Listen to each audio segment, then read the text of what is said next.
Com a experiência dos anos, sou uma pessoa que observa muito o ambiente. Percebi que, à medida que as drogas foram mudando, os ambientes das boates também mudaram bastante. Como você começa a desenvolver seus próprios clientes? Como você começa a trabalhar com a elite da elite? Quando percebo algo que pode te ameaçar ou que alguém te observa, penso no Richard Miller de 1,5 milhão. Quero achar uma solução e contar com sua ajuda para torná-la eficaz. Por mais que estejam te contratando, não importa quem seja, imagine um multimilionário, bilionário. Se você é responsável pela segurança dele, também tem autoridade para tomar decisões, ou há perfis que não fazem isso. É uma desgraça andar pela praia, encontrar pessoas e ir tirando elas. E no caminho algumas morrem. E isso é desagradável, muito desagradável. Sim, muitos acham que segurança privada é só aparência, mas se alguém carrega 2 milhões no corpo, faz sentido. Em Ibiza tem muita máfia que a gente não é que conheça, mas reconhece pelo jeito de olhar, pelo jeito de agir e tal. E eles ficam de olho no relógio, por exemplo, e dizem: "Ei, tem rato demais aqui dentro."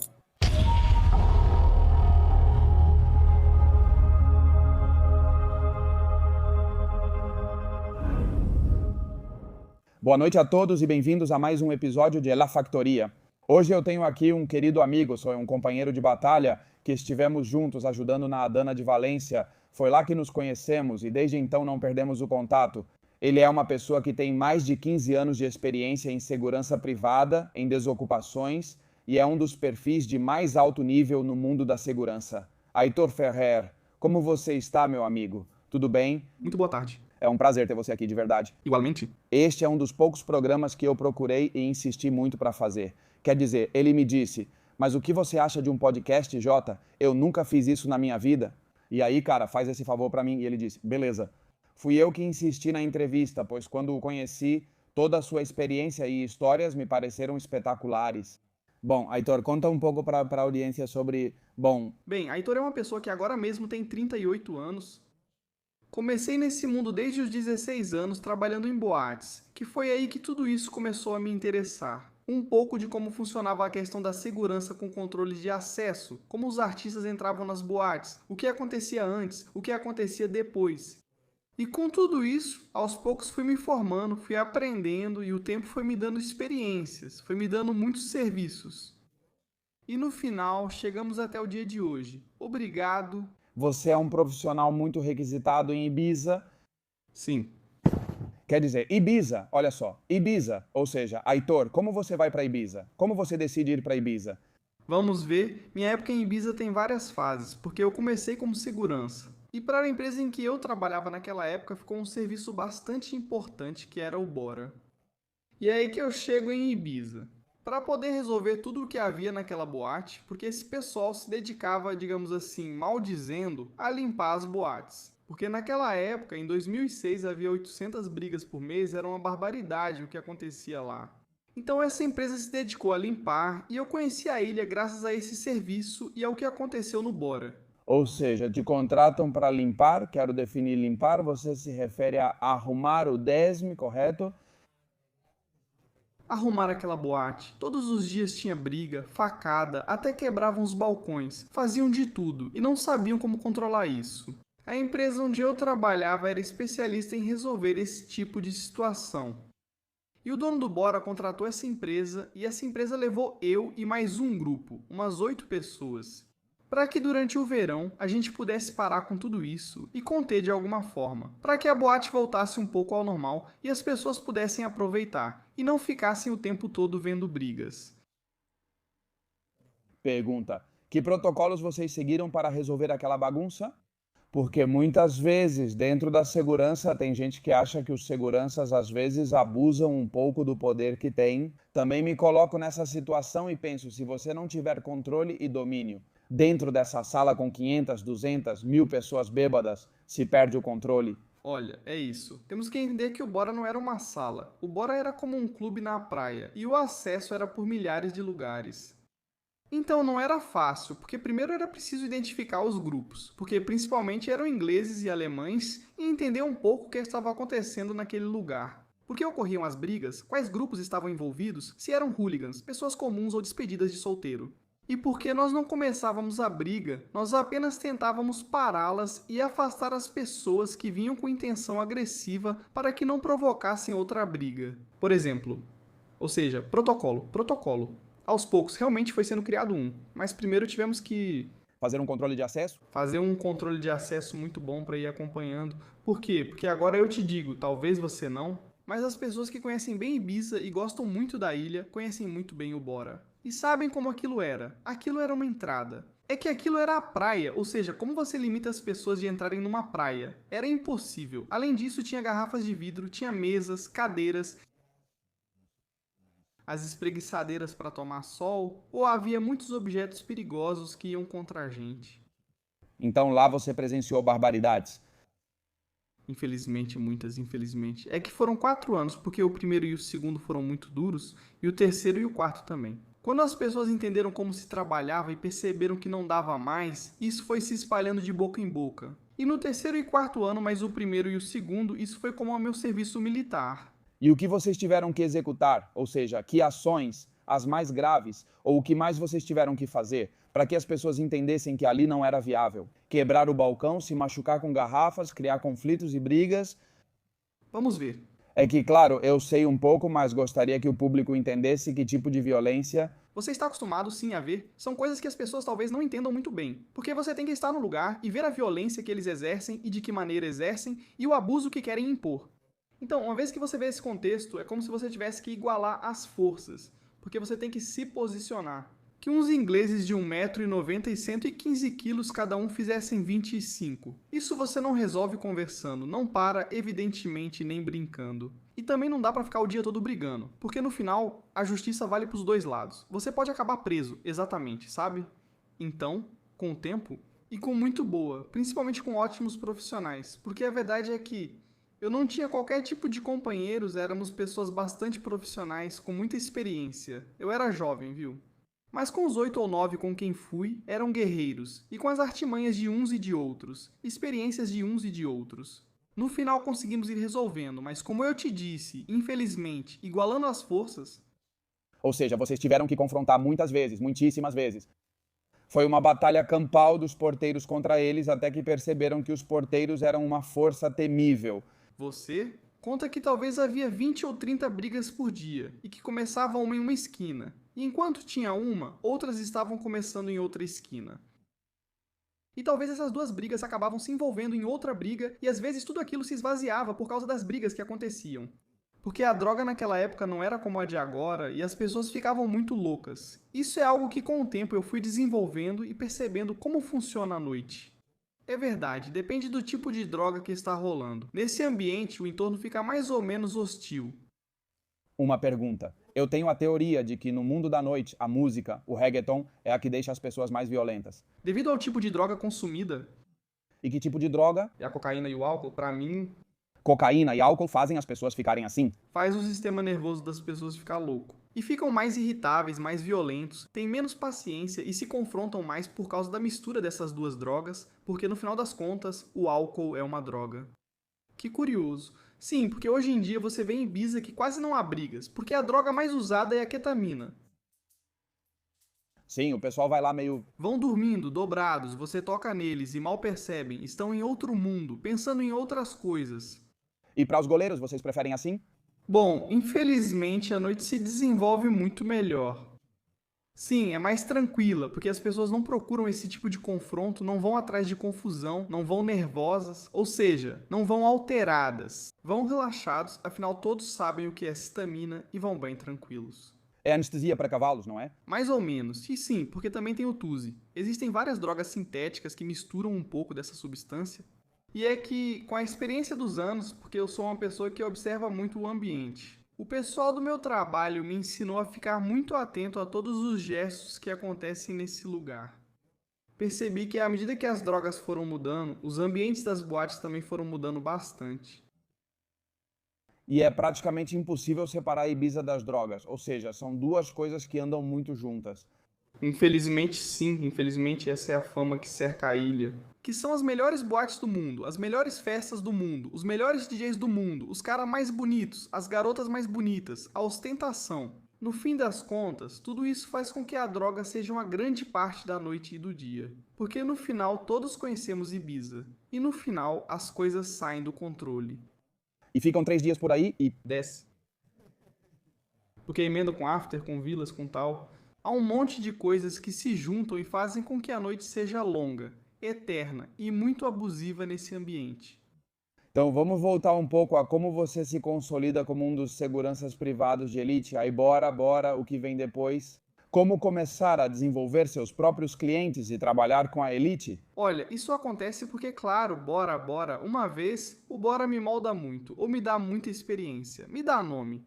Porque no final, à noite, poder ter vivido isso, poder ter parado isso e poder ter a medalha de que eu fui um dos que parou essa loucura.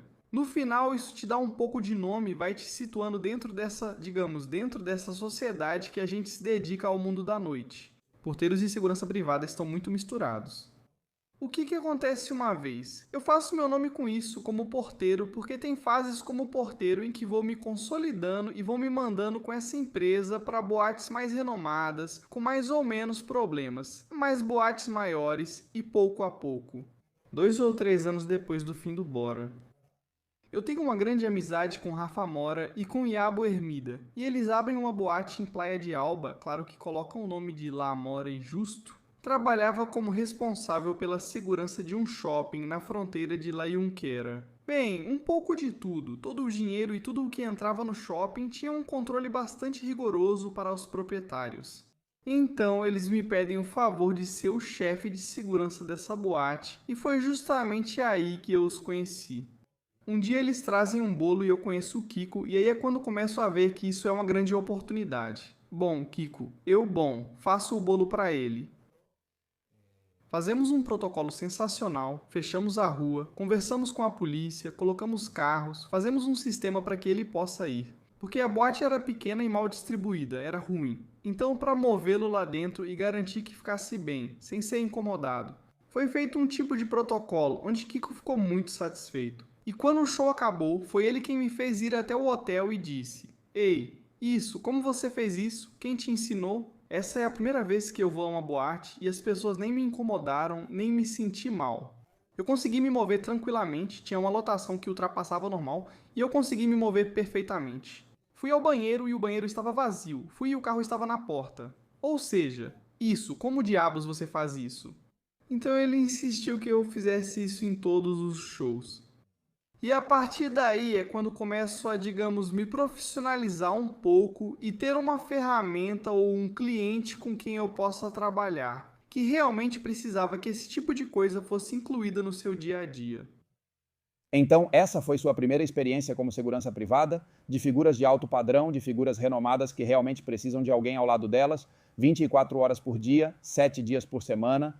Ele havia saído de um reality de sobrevivência e estava em destaque, então em qualquer lugar as pessoas o incomodavam. Fotos, pessoas a favor, pessoas contra. Porque também a época do Kiko tem vários episódios, principalmente por causa da mãe dele e tudo mais. Há episódios ótimos e outros que as pessoas odiavam. E em tudo, por isso que eu te digo, em cada momento tivemos que fazer algumas coisas, mas isso também me dá, ou dá ao Kiko, um doutorado e 7 mestrados. Porque toda a trajetória dele, que foram 10, 11 anos, tudo o que eu aprendi, tudo o que eu tive que fazer com ele me serviu. Depois para poder transportar isso para outros lugares. Porque eu lidava com paparazzi, lidava com fãs, lidava com pessoas que eram contra. Lidava com pessoas que eram contra a mãe dele, contra a Julian. Então eu lidava com muitos elementos que eu tinha que saber dissuadir de várias maneiras. Entendo.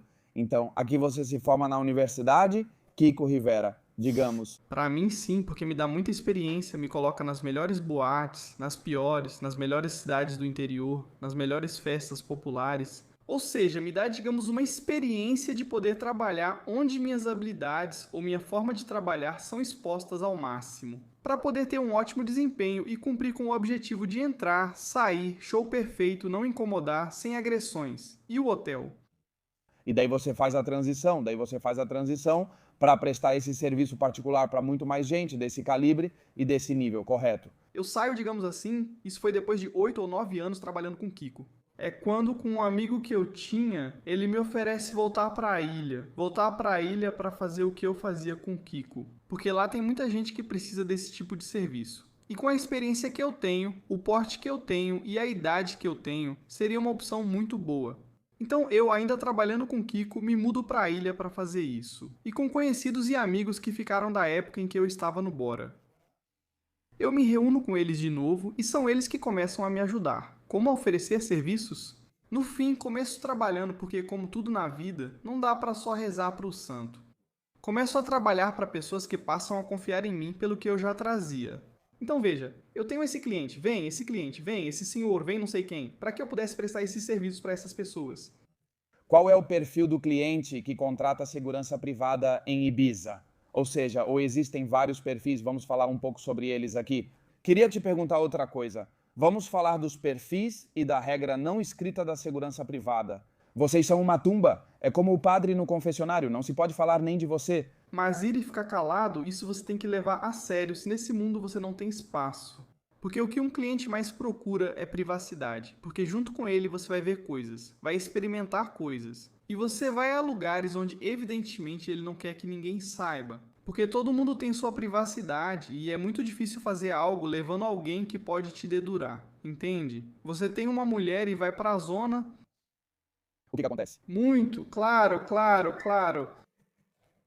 O mais normal é que ninguém ali fique sabendo, e não vai ser você quem vai revelar. Não faz sentido. Porque te contratam não só para proteger, mas para ser uma tumba. Você precisa ser uma tumba. Esse é um valor essencial nesse trabalho. Ver, ouvir e ficar calado, isso me ensinaram desde muito pequeno, porque eu tenho um padrinho que foi quem me ensinou a entrar nesse meio também. E a regra de ouro é ver, ouvir e ficar calado. Ver, ouvir e ficar calado. Ver, ouvir e ficar calado. Ou seja, até a morte. Eu com o Kiko vou levar coisas pro túmulo, com outros clientes vou levar coisas pro túmulo, mesmo que me torturem ou qualquer coisa assim. A TV já me ofereceu 300 e 400 mil euros para entregar o Kiko. Preferi seguir com meu salário de 1.000 euros e preservar meus valores.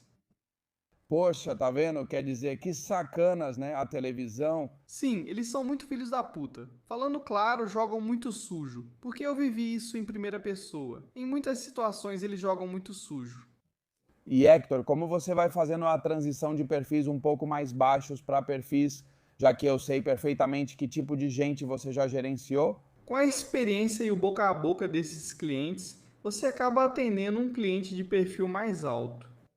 E esse cliente é quem te apresenta para o amigo dele, para o conhecido dele. Ou em uma reunião que eles têm em Genebra que estão fazendo tal coisa. Ah, então eu vou para Ibiza. Se você quiser ir tranquilo, liga para esse senhor. Eles mesmos são os que vão me levando de um lado para o outro, com seus conhecidos, com seus amigos ou com pessoas com quem de alguma forma eles querem ficar bem. E uma maneira de ficar bem é: você vai para Ibiza, liga para esse senhor.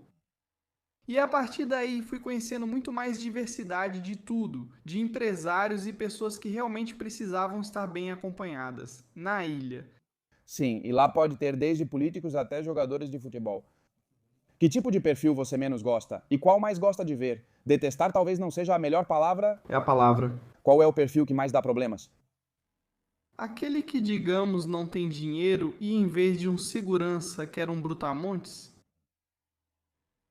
Você tem que entender que meu serviço não é nem barato nem caro, mas podemos dizer que você pode economizar, você pode pagar por ele. Mas eu não sou o seu brutamontes. Eu não sou como um cachorro adestrado que, quando algo ou alguém não funciona bem, eu sou a sua ferramenta, evidentemente. Então, esse tipo de perfil, esse tipo de gente que chega com esse ar, são os que sempre tentamos evitar, porque no final das contas eu não sou o brutamontes de ninguém. Sempre uso uma frase para falar das dinâmicas entre homem e mulher. A mulher espera que o homem a proteja e, ao mesmo tempo, hoje em dia, não aceita que o homem tenha nem o menor sinal de autoridade sobre ela.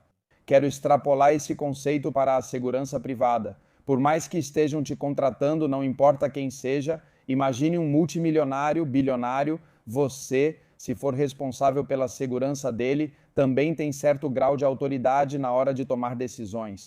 Ou existem perfis que não aceitam isso? Olha, tem de tudo. Mas realmente, agora que você tocou no assunto do milionário, quem realmente valoriza e entende isso pela educação e vivências diárias, sabe que a segurança é fundamental.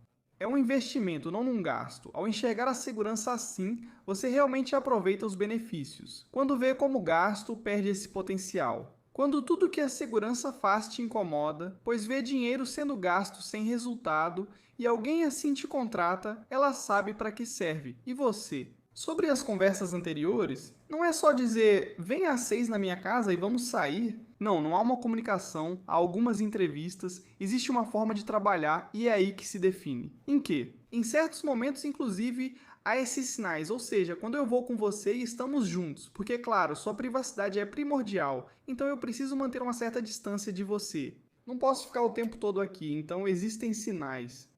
Eu e você já combinamos previamente, antes de mim. Você me deixa saber como está se sentindo, como não está, o que precisa ou não, porque é para isso que estou aqui. Não estou aqui apenas para ser convidado a comer bem, viajar no seu iate ou sentar no seu jato particular. Eu estou aqui para que no momento em que você se sentir desconfortável, eu possa te prestar o serviço. Ou no momento em que eu perceber algo que possa te trazer perigo, ou tem alguém te observando, o Richard Mille de 1,5 milhão, poder encontrar uma solução e que você me ajude para que essa solução seja eficaz.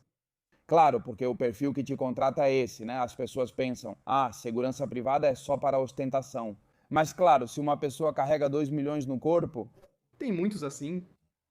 tem muitos, e bom, tem muitos dentro do mundo em que você circula proporcionalmente, não são tantos, mas no final do dia são pessoas que, se alguém os assaltar, perderam um patrimônio.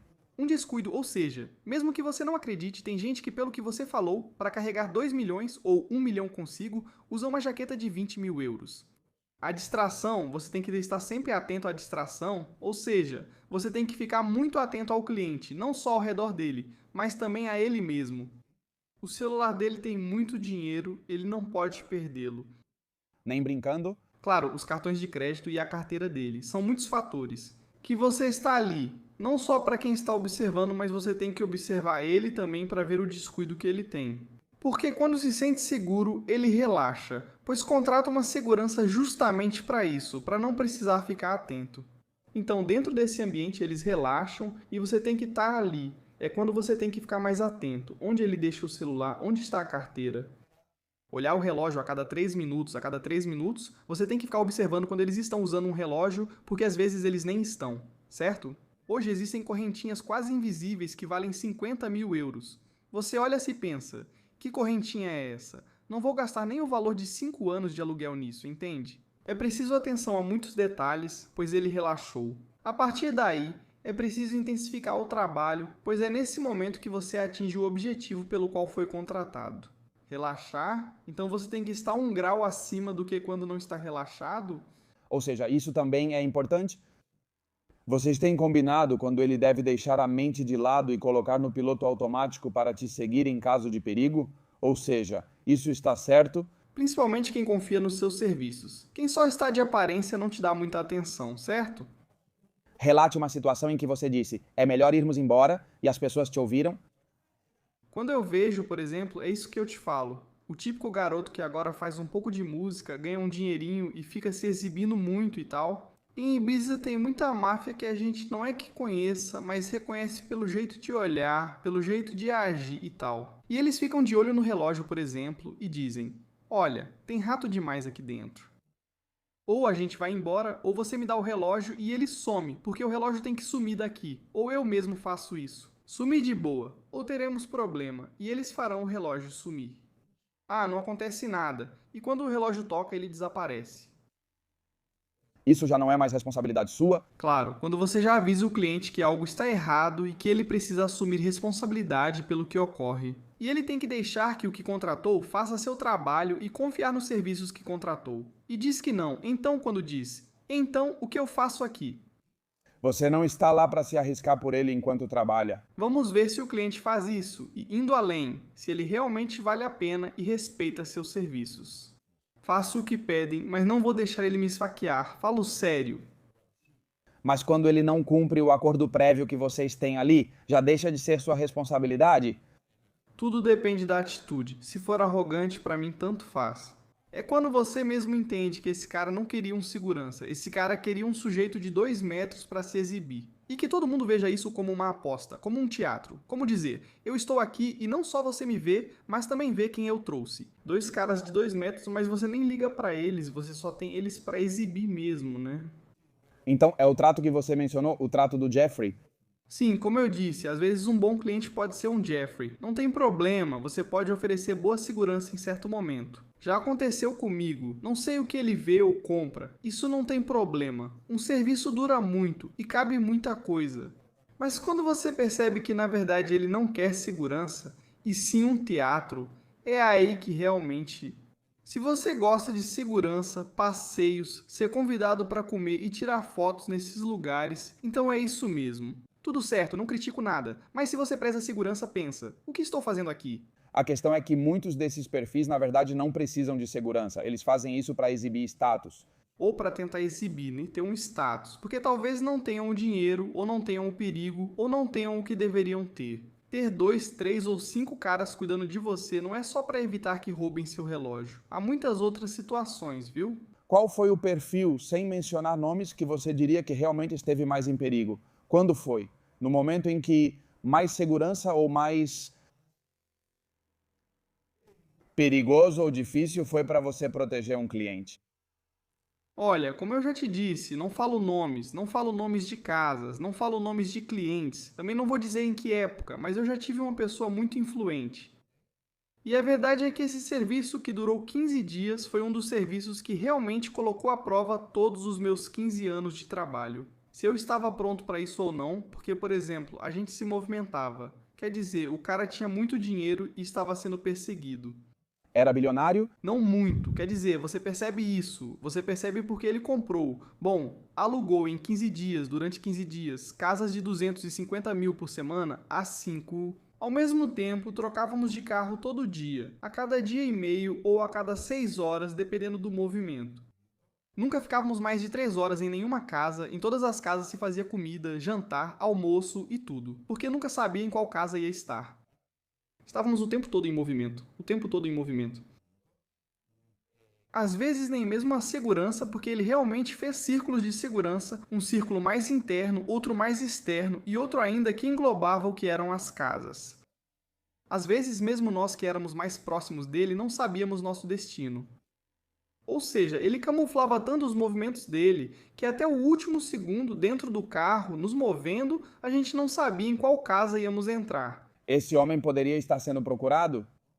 Quer dizer, tipo, não quero dar muitos detalhes porque no final das contas. Mas a verdade é que o cara tinha um modo de vida bastante difícil e dificultaram muito para ele durante um certo tempo. E ele ficou se escondendo em muitos países durante 4 ou 5 meses e um deles foi a Espanha. E na Espanha ele escolheu Ibiza. E por sorte, ou por quem somos, ou pelo tipo de trabalho que fazemos, acabou caindo para um de nós. Caiu pra mim. E pra falar a verdade, eu gostei muito de trabalhar. Isso, porque é aí que você realmente é um escolta, de verdade faz um trabalho, de verdade faz as avançadas, vai antes pra onde ele tem que ir, revisa tudo. A gente limpava as casas. Limpar a casa é garantir que não tivesse microfones, não tivesse GPS, não tivesse ninguém. Controlava o pessoal do serviço, documentação, horários, quem entrava em cada uma das 5 casas, sabe? A gente até dava voltas, às vezes ele estava em uma casa e a gente fingia como se ele tivesse ido embora. A gente fazia uma saída falsa, para que acreditassem que talvez Vocês estavam o tempo todo jogando para despistar, o tempo inteiro. todos vestidos iguais, pois ele dizia que os drones nos vigiavam. Ou todos vestidos iguais? Que sim, todos caramba, hein? Todas as pessoas eram chamadas de vestidos de preto, todos nós, os 25 que trabalhávamos nos serviços transfers, todo mundo vestido de preto para não saber quem era ele e quem não era ele. Inclusive procurávamos pessoas mais ou menos da mesma altura que ele. Ou seja, o cara era grande, então por que você é um galho malaio dele? Ele media 1,80 e pouco, 1,90 e todos nós tínhamos que ter mais ou menos essa altura. Cara, você mede 2 metros e quanto? Agora eu meço 2 metros e 2 e peso 123 quilos. Ou seja, claro, isso é importante. Inclusive ninguém conseguia falar o idioma dele, Ninguém conseguia falar com... por não entender o que ele falava. Ou seja, era um dos requisitos. Havia um intérprete que sempre que ele falava, não conversavam entre si. Ou seja, só podia ter essa interação com ele. Inclusive, era totalmente proibido que algum de nós entendesse o idioma dele, para que não soubéssemos o que ele falava, com quem falava ou sobre o que falava, para que tudo fosse bem hermético com ele. E esse tipo de serviço, por exemplo, custa mais do que um serviço padrão. Cara, é você, conta aí, hein?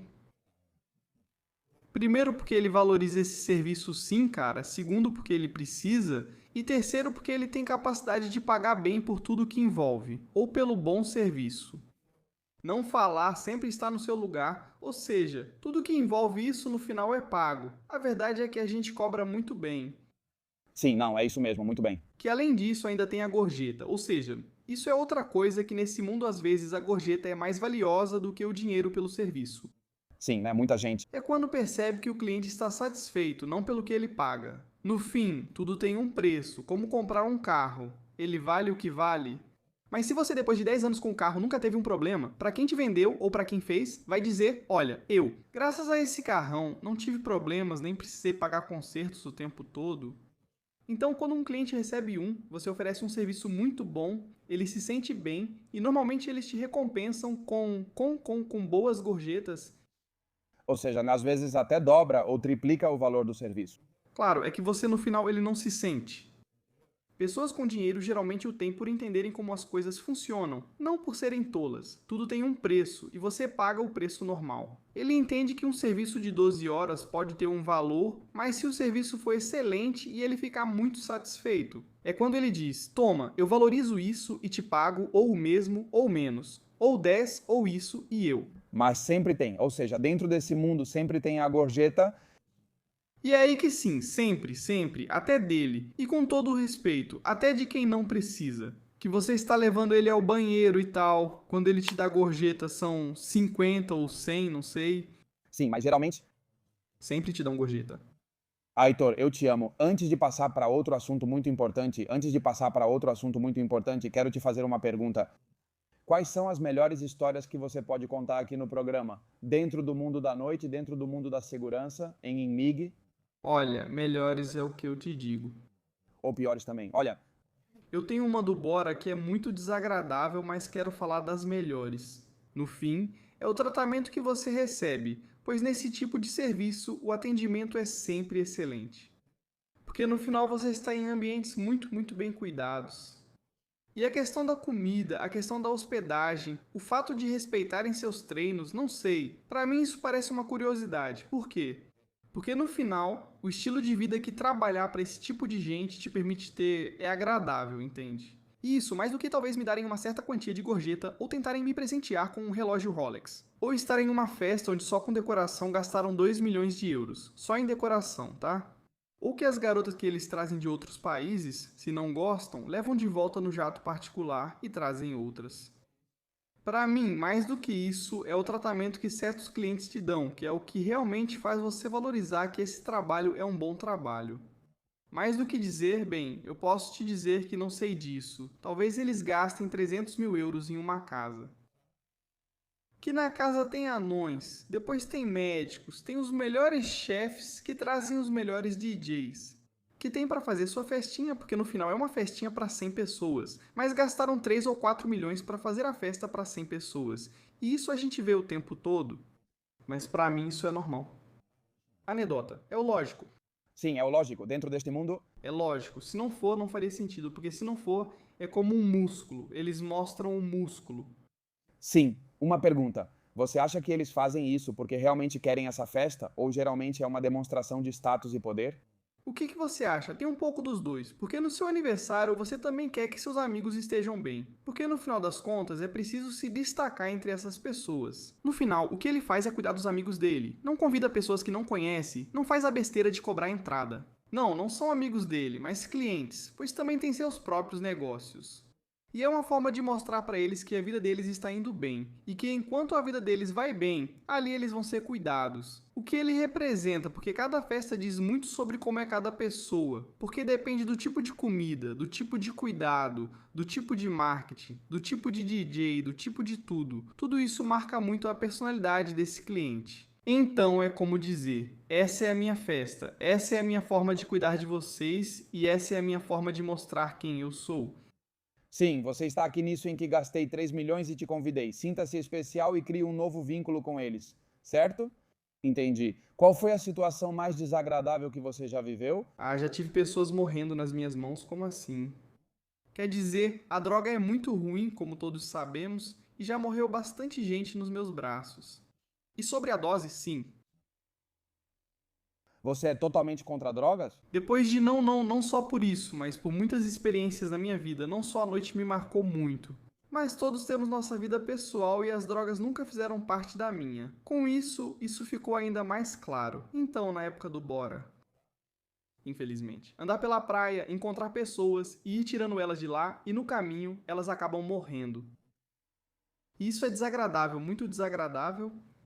Porque além disso, o que mais me marcou foi quando um morreu nos meus braços, ele estava com a irmã e com a namorada. E quando você está no chão e vê a irmã e a namorada dando socos para tentar acordá-lo, e o cara todo babado, todo ensanguentado, não tem jeito, isso é muito desagradável e isso marca muito, mas faz parte desse mundo, faz parte disso.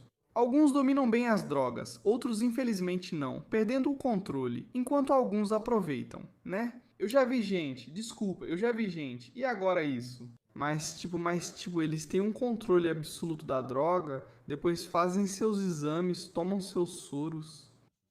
Tipo, eu já vi, por exemplo, festas, bom, já vi reuniões ou já vi férias de pessoas. O que me surpreendeu foi como eles lidam com as drogas. Tipo, me pareceu interessante. Eu nunca faria, sempre com respeito, mas com conhecimento, uma forma de fazer, se limpar, se desintoxicar. E aí você pensa, caramba, pelo menos você entende, sabe? Tipo, não é aquele típico garoto que usa droga, Fica chato. que fica olhando pra eles o tempo todo. Não. Hoje é só essa droga, né? Essa droga tem. É isso, com esse tipo de música, com esse tipo de ambiente. E depois a gente se limpa, de certa forma a gente se desintoxica. Eles passam 2 dias fazendo esporte, fazendo isso com soro, com comida especial, para que o corpo também elimine isso. E depois de 2 dias, outro tipo de droga. Com outro tipo de ambiente, com outro tipo de música, com outro tipo digamos, de estímulo, sempre é assim. São pessoas com muito dinheiro e capacidade, ou seja, viciados. Mas não, claro. Mas sim. Mas infelizmente pertence ao 1%, o 99%. Acabam, mas ali você vê, né? Digo, a ideia sim. Ou seja, eu sei que você é uma das pessoas mais antidrogas que eu conheço, não é verdade? E sim. E você me dizendo isso, por isso me surpreendeu. Ou seja, os viciados em drogas sabem. Ou seja, com o tempo, é o que eu te digo. Eu sou um observador, gosto muito de observar e aprender com o que a observação me traz. E a verdade é que ver essas coisas, você vê e pensa, caramba, porque agora eu estou extrapolando um pouco. Sou muito fã do Escotado, Antônio Escotado é um grande, ele me marcou. O filho dele vai vir aqui daqui a pouco. Aqui. Então eu acharia um podcast muito bom. Quer dizer, um podcast muito bom. Porque na verdade esse senhor pra mim é um erudito. Ele falou muito bem. Quer dizer, ele tem muita experiência no que disse. E realmente observar ele desse ponto de vista dele é muito interessante. E é pouco julgável, porque a realidade é que, no final, assim como eu, considero que o ibuprofeno é uma droga. Sim, pra mim, pelo que eu entendo, O açúcar também é, o álcool também é. Ou seja, tem que ter muito cuidado, porque muitas coisas são drogas, mas são aceitas socialmente. correto então, ver desse ponto de vista e tentar entender a partir do objeto que esse senhor queria que entendêssemos. O uso não recreativo, mas até mesmo médico, é muito respeitável, viu? Mas te digo que com a idade você vai entendendo certas coisas. Radical antidrogas. Como você era? Ainda sou, isso não mudou pra mim. Ou seja, eu nunca faria isso comigo, mas entender, extrapolar um pouco e não julgar tudo também não é ruim. Nunca vou usar, isso não é pra mim. O que importa é um estilo de vida saudável. Eu me respeito muito, me amo muito e no final sei que as drogas realmente acabam causando problemas. Concordo com essa visão, mas sei que há diferentes formas e contextos para certas coisas. Assim como praticar muito esporte, eu lembro que também pode ser. Na verdade, Bom, isso é outro assunto de conversa completamente diferente. Heitor, queria te perguntar, você é responsável ou esteve envolvido no maior desemprego da história da Europa? sim, Ibiza é uma das Ibiza. Conta pra gente um pouco dessa experiência, conta o caso, vamos aprofundar em tudo. Tudo, é o que você quiser, porque pra mim esse assunto que você vai trazer é como a minha marca registrada. Porque ali realmente, assim como eu te disse, que no serviço desse senhor e tal, ali foram colocadas à prova muitas coisas. Ou seja, digamos, muita experiência. Porque não é uma ocupação comum de uma casa. Não é um hotel, mas não é um hotel qualquer. É um hotel que era como se fosse uma vila, que tinha quase. Ou seja, não é um hotel que está assim montado para cima. Era uma vila, claro, eram restaurantes. Seu quarto não é um quarto, é uma casa. Como se chamava? Hippie Market, Hippie Market. Sim, não é uma casa, quer dizer, não é um quarto, é uma casa. E como essas casas tinham 250 e poucas casas, restaurantes, piscinas, tinha de tudo e tudo ocupado, tudo ocupado. Isso é um serviço, porque agora eu tenho o que é meu, mas durante 8 anos eu trabalhei para o grande Dani Esteve e isso é um serviço que entrou para ele. E como era Ibiza? Pois evidentemente ele, Aitor, olha, está entrando isso. Inclusive, se você quiser que eu entre em detalhes, ele me ligou 8 ou 9 dias antes, enquanto o contrato estava sendo assinado. Não diga nada. Isso pode ser que entre. Quero saber o que é, já que você é de Ibiza. Quero entender ao que vou me expor ou não. E se isso, o que é? E eu conheci o Hippie Market, porque é verdade, é um hotel bastante conhecido porque já existe há muitos anos. E eles fazem uma feirinha hippie bastante conhecida, que atrai muita gente e é muito bom. E eu só conhecia de ouvir falar e com a curiosidade de fazer as coisas direito. Peguei a mãe da minha filha e nos vestimos de forma bem normal. E fomos observar. Já estava ocupado e fomos observar. E a verdade é que o que eu vi, eu disse. Isso é um desafio. Isso não é fácil. Isso não é uma coisa normal. Quantas pessoas tinham lá dentro? Quase 800 pessoas, uau! E o que você viu? Muitas caravanas, cachorros, um cheiro de maconha incrível, fogueiras, gente com tambores, com fogo, ou seja, uma diversidade de usuários, gente normal. Era uma mistura de tudo o que eu pensava. O que aconteceu aqui? Tinham formado uma pequena comuna ali.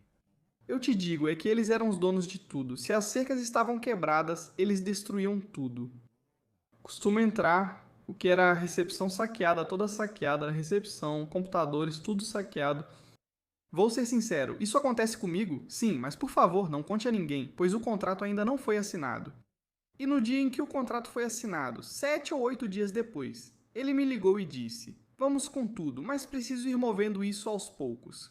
Então eu peguei parte da minha equipe, porque eu dentro disso aqui, eu tenho uma empresa que também faz controle de acesso. Cuidamos de boates, cuidamos de muita coisa, cuidamos de condomínios, cuidamos de tudo. Então eu tenho uma equipe de pessoas e falei: olha, fiquem por perto. E ainda por cima não peguei qualquer um, peguei gente de rua, gente que tem muita experiência, que sabe muito bem como discernir as coisas. Não é aquele tipo que tudo é... Teve o nosso amigo Dimitri. Pode ser nessa época não. Dimitri veio depois. Ah, tá, nessa época não. Um abraço para o Christian que vai ver e para o Vicente também. Isso vem anos antes de conhecer o Christian. Então, eu mandei meus 4 guardas pretorianos e ficamos anotando placas. Eles se esconderam um pouco em certos pontos, pegando placas, quantos carros entravam, quais carros saíam, que tipo de carros, tipo se tinha muita van, motorhome. Beleza, só para ter um pouco de contexto, né? E 2 dias depois de ter essa informação é quando Dani desce com sua equipe. Ele me pede para montar uma equipe e todos nós vamos lá, ou todos de uma vez. Inclusive advogados. Ele trouxe um bom, ou seja, um bom escritório de advocacia, tudo muito bem feito. E quando já entramos lá, nós ficamos na porta. Começamos a nos impressionar, pois estamos acostumados com muita coisa, mas aquilo era incomum, nunca tinha visto isso. 800 pessoas. O tipo, a infraestrutura e o tamanho do hotel mostravam a quantidade. Quer dizer, é um lugar super bonito, de verdade, porque está em um ponto privilegiado da ilha, tem uma vista muito boa. E aquilo é um colador. Isso pode ser encontrado em muitos lugares. Então, quando colocamos um pouco em contexto, entramos, claro, eu não me lembro. Quer dizer, desculpa, Dani, antes de entrar, ele fez um vídeo que ficou muito viral, onde estávamos ele e eu explicando a situação. E ele dando tipo um ultimato de que esse é o serviço dele e que isso vai ser desocupado. Que dá tipo 24 horas para que eles mesmos, por conta própria, abandonem o lugar. É verdade que com as pessoas que tínhamos escondidas lá, esse vídeo gera um pouco de medo. E muita gente vai embora. Muitas, quero dizer, 50, 40, 60 carros foram embora. Certo, então, claro, eles de alguma forma, os que resistiram, já estavam nos esperando. E quando chegamos, bem, o típico de fascistas loucos. Isso é nosso, vocês não vão conseguir ir embora, né? Contra a direita? Sim, não, bom. Até esconderam 50 ou 100, não lembro, porque levamos 3 carros cheios de extintores para jogarem em cima da gente assim que entrássemos. O que acontece com o pessoal que a gente deixou à noite? Aquilo que te falei, tem mais experiência que um pedreiro, né? Eles perceberam, nos avisaram e nós às 4 da manhã tiramos os 50 extintores, todos os extintores que estavam escondidos. Todos nós retiramos. Então, quando entramos de manhã, às 10 da manhã, eles vieram correndo para o projeto e não nos encontraram e disseram: foi 1-0, estamos ganhando de 1-0. Então nós só conseguimos entrar até o começo, porque eles ficaram em linha. Tinha muita gente, tinha italianos, holandeses, tinha de tudo, gregos, gente, até gente normal. Com crianças numa mina, com crianças, com as crianças de mãos dadas, se colocando ali na frente pra gente não entrar. Era uma mistura que você pensava. Isso não faz muito sentido. Nós nos retiramos, fomos ao tribunal e os advogados entraram com uma medida cautelar para que pudéssemos montar um controle de acesso.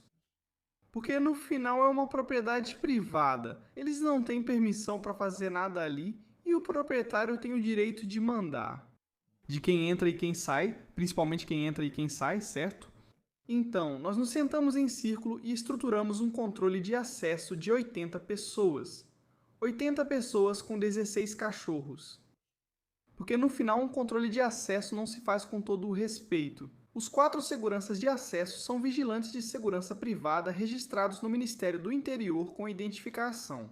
O cachorro tem que ser um cachorro com o treinamento correspondente, tudo certo e com seu seguro de responsabilidade civil, ou seja, tudo tem que estar em ordem. Sim, tem que ser profissionais, você não pode me colocar ali.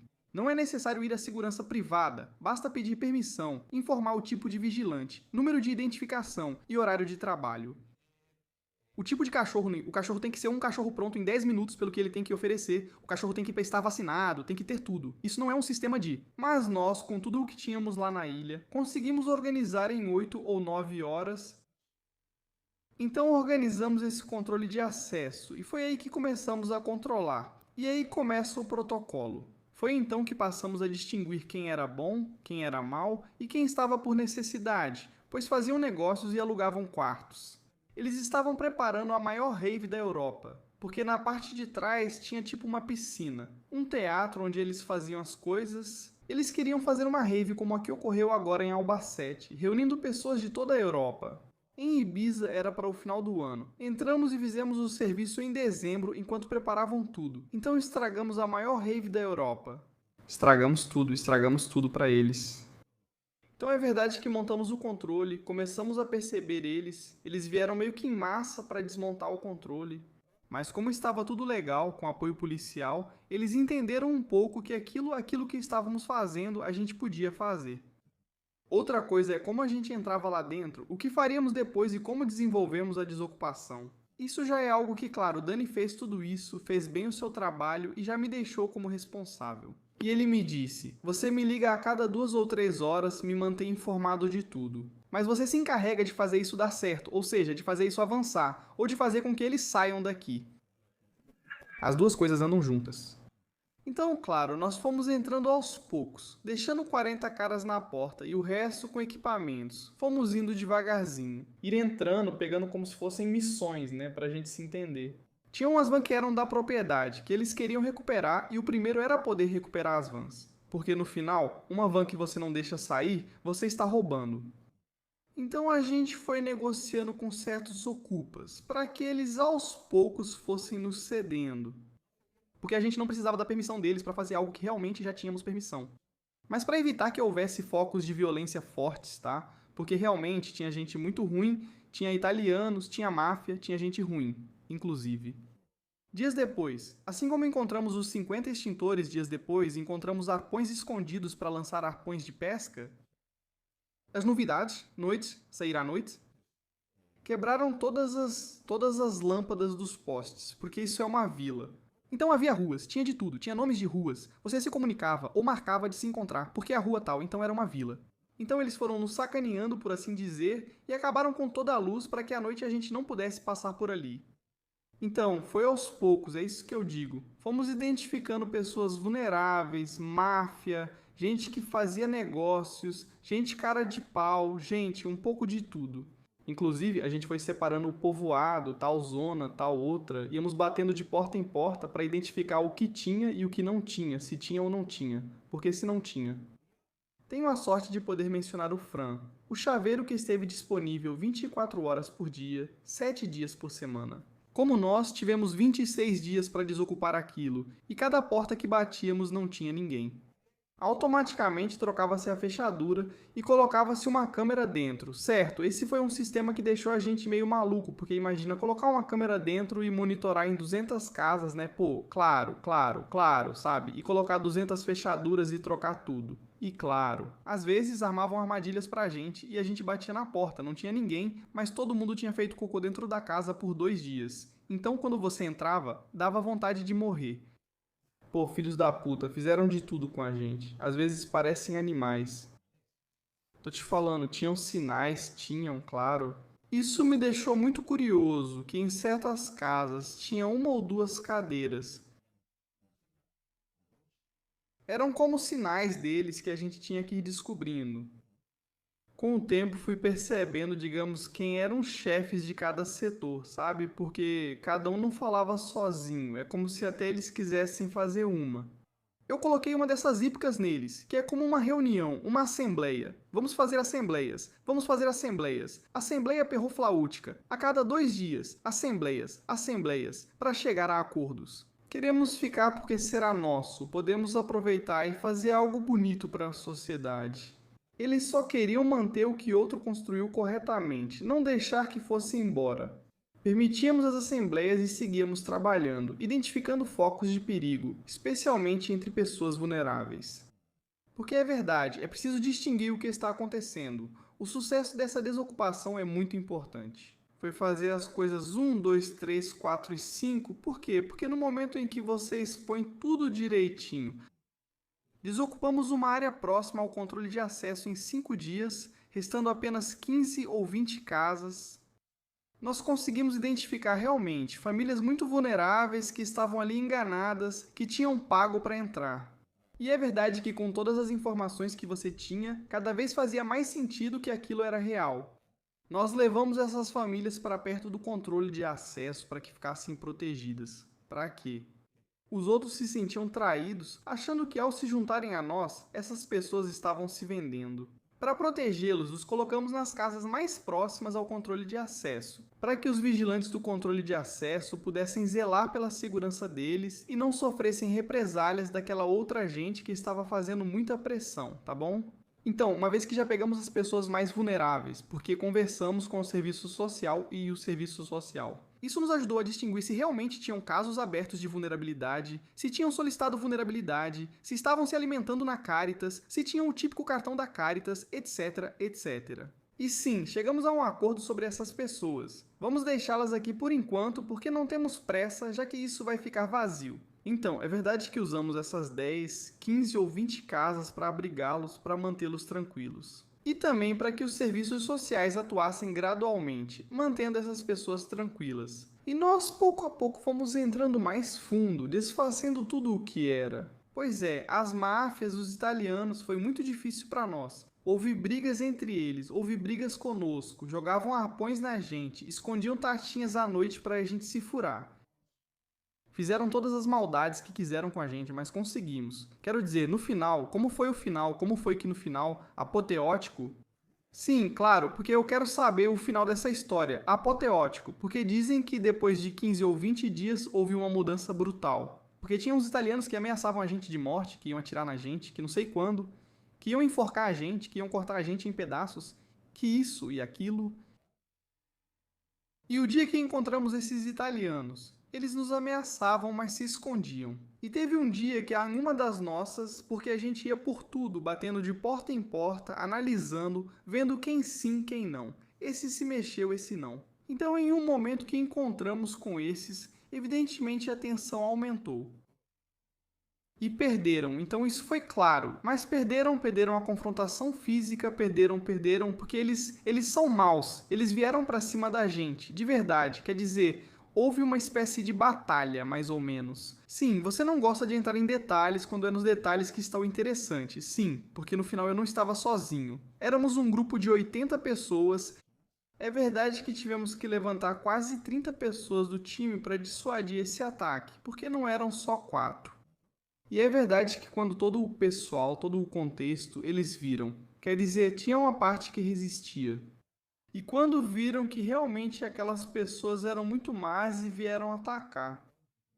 Nós não fizemos nada. Quer dizer, nós só nos defendemos, claro. É muito importante deixar isso claro, nós só nos defendemos. Foram eles que fizeram uma emboscada, vieram por trás, nos atacaram e as pessoas viram isso. Isso marcou um antes e um depois, porque uma vez que ganhamos isso, aqueles 20 ou 30 filhos da puta não saíram só do hippie market, mas da ilha também. E essas pessoas entenderam que isso já tinha mudado, isso aqui tinha mudado. Se a fortaleza já não estava mais, eles já não se sentiam seguros de poder vencer. Diziam que havia máfia, que eram maus, e se batiam na gente, o que fariam com eles? No momento em que eles se rendessem, porque eles os convenciam a não se renderem, porque, claro, as pessoas não saíam com todo o acesso, é só que no momento em que saem, não entram mais. Se é isso ou resistir aqui até a morte, um cerco, um desgaste, para que a gente entenda bem, é um desgaste. Inclusive, eu comprava informações em troca de comida. Algumas pessoas, por sorte ou azar, emagreceram. Eu perguntava às pessoas, por que essa cadeira está aqui? Não se preocupe, me traga um frango, as. Eu dizia, o frango as. Perguntava, por que essa cadeira está aí? Eu dava o frango e ouvia, a cadeira está aqui por isso. É quase uma situação de guerra. Sabe quem é esse agora? Não posso te dizer que não nos vejam juntos. Marcamos em tal momento, em tal lugar, a tal hora, para que não me vejam com você, sabe? E eu troquei de roupa, ia falar com ele me deu roupas camufladas. Eu contava pra ele o dia em que Shivá dava outro frango pra ele, ou dava 5 barras de pão, ou dava 2 litros de cerveja. Comprávamos informação trocando por comida, já que era proibido entrar alimento. Alguns se arriscavam pulando o penhasco para trazer comida. Mas nem todos tinham essa loucura na cabeça. Sabe então com aquela merda de que os italianos os mantinham retidos para ter força? Eles não comiam. Eu fui, inclusive fomos comprando comida para eles. Fomos até muito importantes. Quero destacar isso. Os vizinhos foram tudo, ou seja, os vizinhos passavam a manhã toda trazendo churros, trazendo sanduíches, trazendo cafés pra gente. Os vizinhos da região. Quer dizer, claro, porque eles roubavam, eles saíam e roubavam dos vizinhos, né? 100%. Apoiando o despejo. Mas até a morte. Inclusive nosso lema foi, desocupa com os vizinhos. Ou seja, éramos um desocupa e os vizinhos, fizemos como uma mini plataforma e todos nos apoiávamos. Então, como os controles de acesso são 24 horas, é muito cansativo e tem que ficar de plantão. Era dezembro, perto da praia, umidade, frio, chuva, tinha de tudo. Os vizinhos só faziam nos cuidar, faziam manifestações a nosso favor, vinham lá, ficavam 2 ou 3 dias nos aplaudindo, valorizando o nosso trabalho, nos dando força. Não vão embora, não desistam, sejam fortes, aguentem até o final. Ou seja, os vizinhos foram quem nos apoiaram dia após dia, porque, claro, no final eu estava lá 24 horas, eu dormia lá. Peço desculpas à minha família porque eu dormia lá. Eu dormia no chão porque estava tudo destruído. Eu dormia lá para poder ficar 24 horas atento a qualquer alteração, qualquer mudança, qualquer recuperação da casa, qualquer acordo, qualquer coisa. Porque entre eles brigavam, tinham divergências e se movimentavam, então tudo isso era constante. Todas essas mudanças precisavam ser analisadas, precisava encontrar uma solução, precisava remediar, precisava continuar comprando as pessoas, porque a verdade é que parte do sucesso foi saber manejar muito bem a informação e saber que perguntas fazer e para quem perguntar, isso era muito importante. Então, aqui tem um detalhe. Uma vez que isso aconteceu, muitos foram embora. Ou seja, os italianos foram embora. Uma vez que a batalha campal termina, para nossa vitória. 2 dias depois, muitos foram embora. Muita gente comum, certo? Foi como se dissesse, agora não tenho mais repressão nem consequências desses filhos da puta. Eu não quero estar aqui. Vim meio que obrigado e vou embora para evitar problemas comigo mesmo e com esse pessoal. E já foi embora o desgraçado que me mantinha aqui submisso, eu já vou embora. Então aí muita gente foi embora. A verdade é que aqueles filhos da puta dos italianos tinham... Era uma máfia italiana que controlava aquilo, né? A maior parte sim, porque depois tinha uns 50 ou 100 que eram, digamos, e me dói dizer isso, mas eram muito comunistas. E que assim... Eram os típicos punks daqui, espanhóis. Que sim, eles ficavam lá, porque ficavam por sistema, porque aquilo era de um multimilionário e que não era um filme legal, e de lá eles não saíam. Mas quando viram tudo aquilo, eles também começaram a negociar. Sim, já olha, me dá isso e eu vou embora. 2.000 euros. Não, dinheiro não demos, só. O único dinheiro que saiu foi para comida para a família. Vocês não negociaram com dinheiro? Nunca comida. Não demos um centavo a ninguém porque eles não tinham o direito de pedir. As vulnerabilidades nós tratamos como são, como vulnerabilidades, mas para os cachorro, Perroflautismo como perroflauto, correto? para esses não, pois se você vai, por que pedir dinheiro agora? Não, você não é hippie, então não, 2.000 euros também não pediram, né? É verdade que alguns diziam, bom, se você me der porque tem um aluguel, você se vira com a comida? Campeão. Não tem um motivo para sustentar alguém, ainda mais com um sistema que você é contra. Então esse pessoal é assim. Ou seja, depois que os italianos passaram, muita gente foi embora.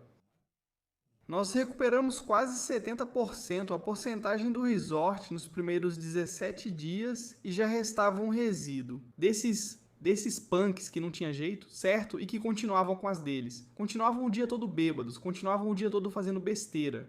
O que acontece é que por descuidos à noite nós íamos recuperando casas no descuido deles, porque eles ficavam bêbados, ficavam meio largados, porque de verdade eram assim. Era algo que eu dizia, é que eu não entendo. Era a bebedeira que esse garoto pegou aqui às 6 da tarde, mas uma bebedeira com todo o respeito do mundo. Que se chama porre colombiano, diz Vale, que você nem sabe falar, que anda por aí como um vagabundo, que cai no chão, que nem sabe andar direito.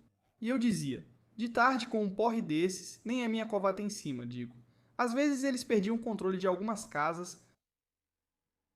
A gente tirava as portas porque fazia frio. Eles já viam que não tinha porta e nessa casa não entravam. E foram se isolando nas casinhas que tinham mais controle.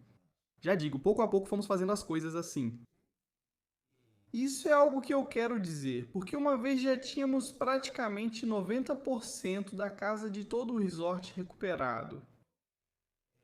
É que isso era isso, no final foi uma proprietária, cujo nome eu não quero dizer. Todo mundo conhece ela, que eu nunca vou trabalhar para essa senhora, porque ela não é justa, que foi com quem chegamos a um acordo. Nós temos esse controle de acesso por esse preço e tal, e uma vez que tínhamos 90% fomos comunicar a ela, e era um possível comprador que queria comprar isso, desocupado, certo? E já dissemos para ela, olha, falta pouco, isso aqui já está praticamente desocupado. Temos que começar a fazer com que você pague a sua parte, nós já cumprimos a nossa. A frase que me marcou e quase me levou à falência, eu não me lembro. Quem é você? Estou te recuperando e não fiquei com ninguém. Ah, esse trabalho foi pago para nós? Sim, quem pagou foi o comprador, não a dona, porque o comprador teve coragem. Palmas para ele e entendeu. Nós ligamos para ele e eu disse: está acontecendo isso, tá? Recuperamos 90% do hotel e essa senhora não sei o que fazer, responsável por isso? Eu não posso sustentar 80 caras a R$ 25 por hora, tá? 24 horas, tá? E esse pessoal tem que comer? Então eu trabalho. A gente fez um milagre, né? E o cara disse, não se preocupe. Se ela não assumir, você tem minha palavra, que grandeza, né? Não, sim, de verdade mesmo. Ele disse, termina o seu trabalho, termina e você tem minha palavra. Seja o que for, eu vou colocar na mesa. Quero este hotel nessas condições. Por isso fizemos tudo isso e no final seguimos em frente. E quando já restavam 5 ou 6 pessoas, nós já fomos ao jornal e demos. Porque, claro, eu pedia comida todos os dias e já demos como recuperada. Porque o que restava era gente ruim, mas que ainda não sabia para onde ir. Esses hippies pingos, bêbados todos os dias, já iam embora. Diziam, sim, eu vou, mas me dá 2 ou 3 dias. Sim, eu realmente não faço ideia que O plano da caravana não sai do lugar, que meu amigo está me trazendo. Não sei o que de não sei quanto, que estão consertando uma van, que vou dormir em um carro, o que você quiser. Quando pensamos no lugar desocupado, os vizinhos fizeram festa.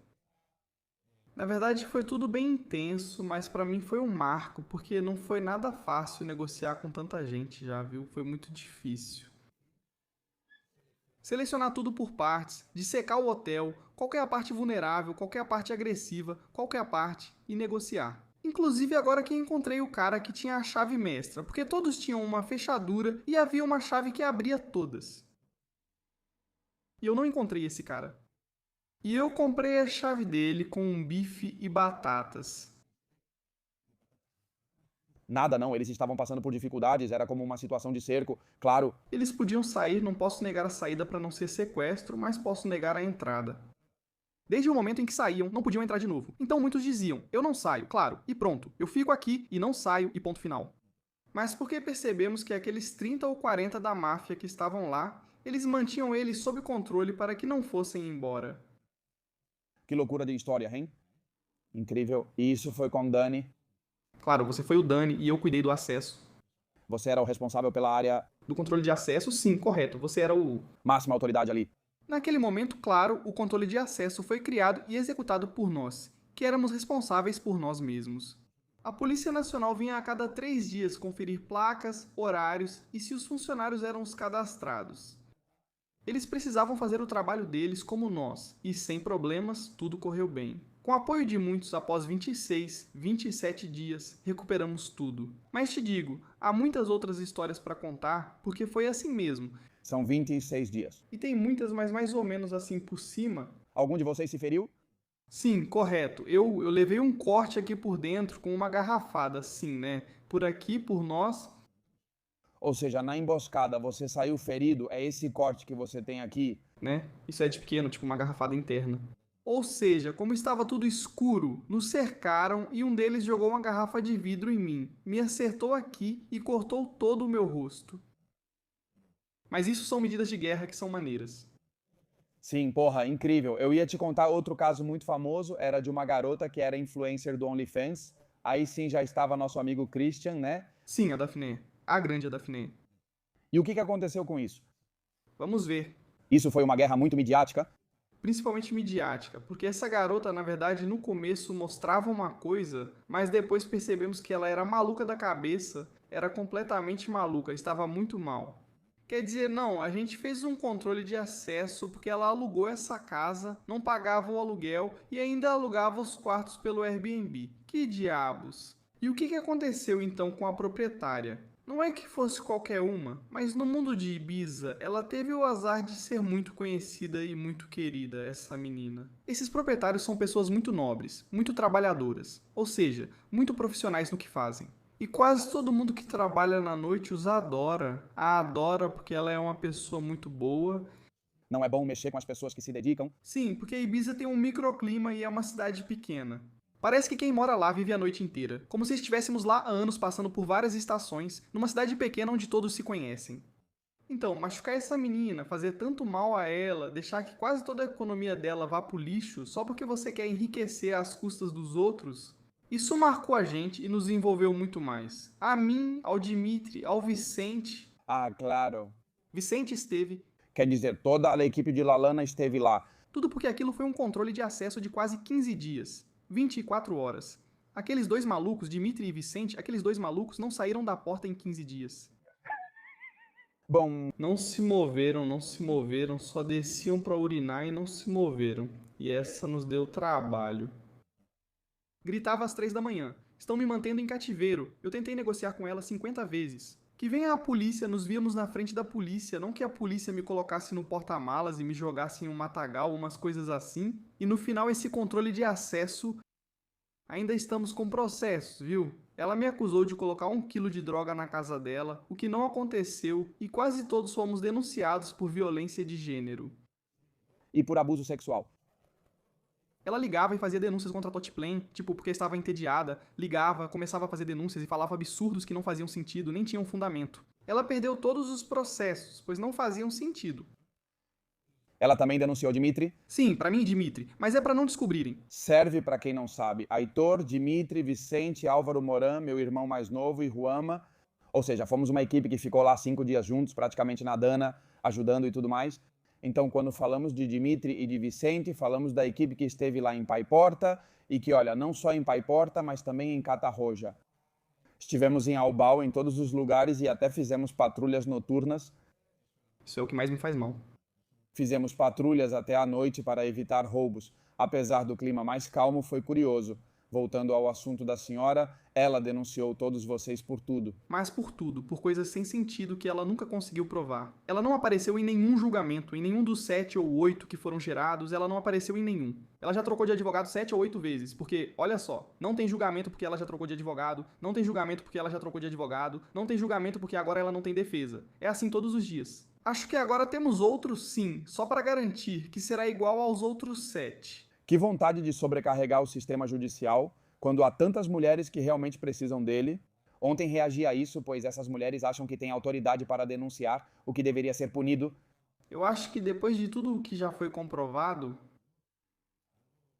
alguma responsabilidade ela deveria ter. Ela deveria ter, mas não pode dar 7 para ela. Toda a denúncia que ela fez é falsa, toda. Mas não será considerada falsa, pois não haverá condenação. Esse é o problema que vejo, pois não se sabe quem nos... Denunciou por colocar droga, ou seja, ela tinha droga na casa dela. Porque, como ela, fez um esquema que não era normal. Quando fomos fazer a primeira visita, aquele que ele já tinha como alugado abriu a porta para nós. Sim, mas é importante dar o contexto da história, pois foi muito midiática. Dani fez vários vídeos contra. Era uma garota com muitos seguidores e OnlyFans. E ela tinha 30 mil, 20 mil seguidores e OnlyFans. E ela entrou na casa de uma mulher muito querida em Ibiza. E depois o que ela fazia era alugar os quartos. E não pagava para ela. O aluguel foi para a proprietária, então a equipe entrou em ação, certo? Ou seja, primeiro fomos negociar e quando batemos na porta, nós não sabíamos o contexto de tudo. Ou seja, não sabíamos o contexto em si. Então, quando chegamos na porta e a pessoa que estava dentro nos abriu, nos deixou entrar, contamos o que estava acontecendo e ele nos contou o que estava acontecendo. Esse mesmo rapaz me disse: eu vou sair daqui porque ela não morava nessa casa. Ela não morava ali. Ela tinha aquilo como um negócio. Ela não usava. Fez da casa um negócio prejudicando a proprietária? Que loucura! O país ocupou de forma moderna, ou seja, não arrombou a porta, Alugou, claro, quem ocupa chama isso de claro contratual. mas sim em termos jurídicos, mais contratual. Então, ela tinha isso como um negócio, mas o que acontece é que, para que o negócio fosse realmente lucrativo para ela não pagava o aluguel, mas alugava quartos por 200 euros o quarto por semana. Sim, um absurdo, porque mostramos e explicamos tudo, entregamos documentação sobre o que ocorria. A pessoa disse: aluguei por 5 dias, mas vou embora, não quero confusão, não sabia dessa história. Então ele é quem nos abre por dentro e ao sair nos deixa como se fosse a residência, né? Então estamos aqui e ela liga e nos denuncia por invasão de domicílio, porque, cara, chama a atenção dela. Olha, você está me enganando, isso não é sua casa, isso não está certo, eu não quero estar no meio dessa confusão. Isso não condiz com meus valores, não é o que quero, vou embora. Então ela, ao perceber que está perdendo um pouco o controle, liga para a delegacia. Ela inventa a maior loucura do século, que nós tínhamos quebrado a porta, que tínhamos expulsado o garoto a pontapés, que não sei mais o que. E surge uma viatura, claro, ao vê-la, né? Diz, bom, não é assim. Porque a porta não está quebrada, está com a mesma fechadura, a chave é a da fechadura que o garoto nos deu. Eles falaram com o garoto que disse: não abri para eles, mas deixei entrarem. Me contaram essa história. Faz sentido, pois já havia coisas estranhas. Então saí do meio. Então nós ficamos nas áreas comuns. Não entramos em nenhum quarto, só ficamos nas áreas comuns. O policial perguntou: vai ficar aqui o dia todo? Respondi que não, mas a casa ainda não pode ser considerada recuperada. Não sei onde ela estava, mas no dia seguinte apareceu. Você não pode impedir a entrada dela, pois mesmo que esteja errada, ela tem um contrato. Ela era esperta ao ponto de manter suas coisas em um desses quartos. Então, de alguma forma, ela tinha o contexto da moradia, certo? Então, quando ela entra, a porta se fecha. E é aí que falamos com o policontrole de acesso. E é aí que vem a loucura. É aí que vem a loucura, porque nós não entramos. No quarto dela tinha droga, então nos primeiros dias ela aguentava, bebendo e se drogando. Pela porta, gritava e xingava a gente de tudo quanto é nome. Que filhos da puta que vocês não sabem quem eu sou, que vocês vão ver só. Já estou ligando para os meus amigos, agora sim, loucuras. E aí não apareceu ninguém, não apareceu ninguém. Pros trolls, por assim dizer, que não são loucos. Não, porque a gente tinha o time A, não, mas o time A é muito duro, viu? Ou seja, podiam parecer durões, mas riam muito. Quando ela perdeu contato com a realidade, já não tinha mais droga ou bebida, tudo havia acabado. O tempo todo gritando pela janela, incomodando os vizinhos, jogava coisas pela janela, o único contato dela era a janela. Todas as vezes que fui negociar com ela, dizendo que estava com muita fome, eu levei comida para ela. É como dizer: eu cedo, você também deve ceder, pois isso terminará para você. E é uma forma de ir ganhando um pouco da confiança dela e de ir cedendo dos dois lados, porque toda mediação envolve ceder. Não aceita um pãozinho, um café com leite, uma napolitana e iam oferecendo comida para ela. O que acontece? No início ela ia de boa fé, mas depois passou a se aproveitar para ganhar mais coisas. Então chegou um momento em que eu disse: agora já não é mais de boa fé, né? Ela chamava a polícia e a ambulância. Pra que serve o diazepam dela? E o diazepam? Ela ligava para a ambulância de manhã, de tarde e de noite todos os dias. E claro, ia de uma ambulância para outra, deixavam ela passar na ambulância, dava os diazepams dela e ia embora. Eu dizia para ela, com tanta gente morrendo na ilha, precisamos chamar 2 ambulâncias por dia só para dar um diazepam para ela. Essas coisas. E ela me dizia, eu não posso dizer não, eu recebo uma chamada e tenho que atender, eu não sei se ela está realmente morrendo ou não. Depois, uma vez eu a visitei, medi o pulso dela, ela estava muito nervosa, então dei o diazepam para ela, mas já faz 4 dias que eu venho só para isso. Que ela vá à rua comprar o diazepam dela. Estamos usando o recurso só para dar diazepam para essa senhora. Entre a ambulância, o SAMU, 2 médicos, um enfermeiro, o motorista. E estamos em agosto. Ou quantas pessoas vão precisar agora em Ibiza? O que aconteceu que no 5º dia já veio um médico que disse que isso não funciona assim? Já? E eu perguntei se podia falar com o responsável. Dmitry me ligou preocupado, dizendo que queriam falar com o responsável. O que está acontecendo? Eu vou levar essa tia ao psiquiatra. Ela não está bem. Isso já está durando demais. As condições em que ela está, a conversa que ela tem. Eu preciso levá-la. Você tem algum impedimento? Digo contra mim, se era isso que estávamos falando. Quem disse isso? Desculpa, o médico já falou? Já tem algum impedimento? Não, impedimento não. Bem-vindo a mim. Impedimento nenhum. E eu pergunto, mas onde te mandam ao psiquiatra para te analisarem e fazerem um check-up? Sério? Porque o contexto em que ele está, as coisas que ele já está me dizendo, o que temos anotado de dias anteriores, o declínio mental que ele está tendo não é adequado. Então, para preservar o direito à vida e fazer bem o meu trabalho, eu tenho que levá-lo e não há nenhum impedimento. Vamos, eu coloco ele na sombra. Esses senhores abaixam a camiseta, aí é o que o senhor quiser. Então ele o levou, e foi aí que chamamos a polícia, chamamos todo mundo. E aí já era, menos no quarto dela, que é onde está o Lexo, menos onde ela tinha o quarto. Nós recuperamos, digamos, 90% da casa, menos o quarto dela. Ela foi internada no hospital por 4 ou 5 dias e fez um documento dizendo que não voltaria para casa. Judicialmente teríamos alegações e arrependimentos, mas já era. Parecia que ela havia desistido e não voltaria mais para casa, embora suas coisas ainda estivessem lá. Poxa, como é que se faz um documento no cartório? É isso, o desgaste dos proprietários é brutal. Não. É uma loucura, não faz sentido. Um cartório onde ela, como já renunciou a essa moradia, não renunciou ao contrato, não assinou a rescisão do contrato, mas fez uma comunicação. Que ela não ia mais voltar e que não queria mais voltar e que isso ficava para trás, mas para não ter mais problemas. Um cartório onde as caixas eram registradas, tudo gravado, nada tocado ou roubado e armazenadas por um tempo. Para que ela, no momento que quisesse, pudesse recuperar suas coisas, porque ela tinha 4 porcarias, tipo sapatos, roupas, tudo, roupa de festa, não tinha nada além de trapos, botinhas, saltinhos e só, não tinha mais nada. E é verdade que agora, já que ela tocou no assunto, e tinha muitas sacolas, de verdade, muitas sacolas, tipo, como é que levaram tudo isso? Ela não teve tempo de limpar nem nada, e tinha um monte de sacolas de bolsinhas, tinha muitas mesmo. Ou era uma garota que estava com a cabeça muito ruim? O problema é que eu vejo que elas se sentem com poder suficiente por causa das leis que existem para fazer esse tipo de coisa sem que haja uma solução rápida. Quer dizer, por que não podem tirá-la de lá? Olha, depois de muitos anos lidando com esse assunto, certo? Depois de conversar com muitos advogados, muitos juristas, muita gente que realmente entende da lei, eu realmente acho que a lei, até certo ponto, é bem feita. O problema é a rapidez, certo? E depois o diário oficial. A burocracia que existe por trás impede que a lei realmente faça seu trabalho, mas para mim a lei está bem feita.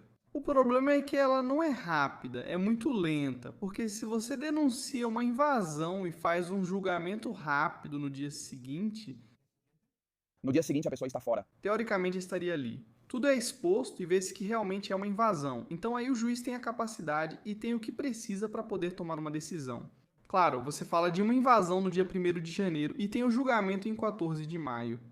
Fale pra mim, já me diga nesse tempo todo, Você pode arruinar uma família inteira? claro, nesse tempo todo, o que você faz? A família teve a casa roubada, fizeram um negócio com ela e Costumam destruir a casa, geralmente é assim que fica. Eu te digo, Eu te digo, 90% das casas que recuperamos estão totalmente destruídas, mas destruídas mesmo, saqueadas. Mas eu fico pensando, quem foi que educou essa pessoa? é que às vezes eles se comportam como animais. É ainda pior. É verdade? Eu tenho um cachorro e não. Também é verdade que há casos de ocupações, vou te contar um deles. Sim, sim.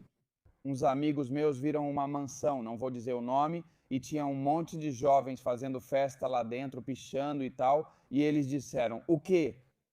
Tava virando um prostíbulo?" Eles entraram nessa casa, ficaram lá porque não tinha ninguém, limparam, ficaram lá até que chegaram e aí tiveram que entregar. Mas no final das contas, essa casa ia ser completamente destruída se eles não tivessem entrado. O problema é que isso não deveria ser permitido aqui. Quer dizer, eu acho que deveria agir com muito mais facilidade, ou seja, com muito mais rapidez. Eu dou mais atenção ao policial, porque é ele quem primeiro lida com a situação, quem primeiro interpreta o caso e quem menos recursos tem para poder encontrar uma solução. Pois tudo depende do judiciário, sendo decidido por um juiz, não pelo policial. Mas o policial tem que ter a capacidade de ver, decidir e agir. Mas infelizmente o policial não tem esse poder. O policial só interpreta e te diz: vá ao tribunal. Mas o policial pode ver se há uma invasão, se há uma usurpação, se há um crime maior ou menor. Tem prostituição, tem venda de drogas, há indícios. Porque agora que você me contou isso, em Ibiza tivemos um caso, uma casa paesa, que em Ibiza há terrenos que não são considerados santuários, mas que funcionam como agroturismos, não é? Que é preciso cuidar do ambiente onde estão os pinheiros, a zona de irrigação, que é muito antiga, preservar um pouco tudo isso e ocupar uma casa assim. Eles estavam cortando fentanil lá dentro. Droga. Chegamos, batemos e saiu um cara de óculos, máscara e calças. E aí você não pode entrar? Claro, não tem problema. Chamar a polícia e ver a mesma coisa que eu vejo. Eles estão cortando droga, é um indício, mas não posso afirmar com certeza. Como alguém aparece em agosto com óculos, dedos e luvas e ainda cheira a produto químico aqui? Que mais você precisa? Ver o quilo, ver isso, ver o laboratório, ver tal coisa. Claro, você não vai ver porque está atrás de uma parede, mas entende o que eu queria dizer? Então, é um absurdo. Para mim, o policial não tem nem as ferramentas nem o apoio judicial suficientes. Porque o que mais me irrita quando converso sobre isso com amigos policiais é quando eles dizem: de farda te falo uma coisa, sem farda te falo outra. Eu já entrevistei um policial aqui e ele literalmente me disse que havia uma podridão lá dentro, que também não se importam, desde que recebam o salário. E é isso, certo? Sim. Ou seja, quanto menos problema eles tiverem, Melhor ainda, mas não é vocação. não é um policial. Claro, mas vale quanto menos marrom tem. Então vire gari, não vire policial. Concordo totalmente com você, porque no final das contas, o policial está aí para defender os interesses do cidadão, não só para receber um salário.